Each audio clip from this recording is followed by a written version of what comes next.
Well, the big news is that the much controversial and talked about Hindenburg report has finally wrapping up its closing shop, and this was something which was announced by its owner and founder Nathan Anderson. He, however, clarified that he was not under any kind of pressure, no money pressure, no health pressure. He just felt that there was too much of work pressure as far as the operations of this foundation is concerned, and that its time has run out. Whatever it could have done and wanted to do, that work has been completed. But as far as India is concerned, it has evoked a lot of political controversy and comments. The BJP is making the point and asking the questions of the opposition, what is it that you have to say now? Remember, the Hindenburg report had led to a lot of political havoc over here and outcry as far as opposition parties, particularly the Congress, is concerned. Rahul Gandhi has repeatedly referred to the Hindenburg report, just as Mahua Moitra of the Trinamool Congress has. The Hindenburg reports on, say, the Adani operations, recently on the SEBI chairperson Madhavi Bhutto is concerned.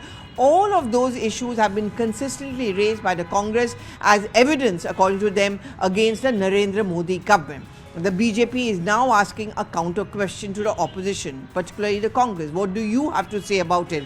Hindenburg has been accused by the BJP of building up a conspiracy, of pushing forward one political narrative because it is also suspiciously funded, and how it has been used by the opposition parties over here to try and build up a narrative against the Indian government, which perhaps is also linked to what the BJP accuses the George Soros funding is concerned. Now, the Hindenburg Foundations, just to very quickly, had come out with multiple reports. In those reports, they had raised question marks over the operations of the Adani enterprises, of the working on the SEBI, and it had also spoken about conflict of interest. It had also suggested that perhaps they were getting shielding from the Modi government. And therefore, inside the parliament, outside, especially during the election campaigns, we saw many like Rahul Gandhi, Mahua Moitra, all of them repeatedly citing the Hindenburg report as evidence that there's much to answer for, how there's a preferential treatment.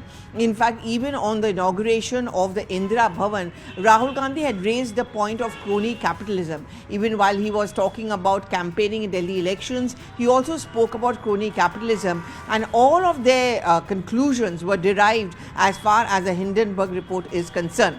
Well, the coincidence or the timing cannot be missed. It's also coming at a time when we are seeing a change of guard as far as America is concerned. The president-elect Donald Trump has been very scathing in his attacks on political narratives which are lopsided. Remember, earlier he had attacked social media platforms like what was called Twitter earlier, or Facebook or Meta, for peddling one political narrative of being against the right, and that is why he had asked for more transparency and also strong action. Similarly, he's been critical of operations like Hindenburg Foundations, which he and his administration feels are used by one political narrative to try and build up some kind of a conclusion which may not always be genuine.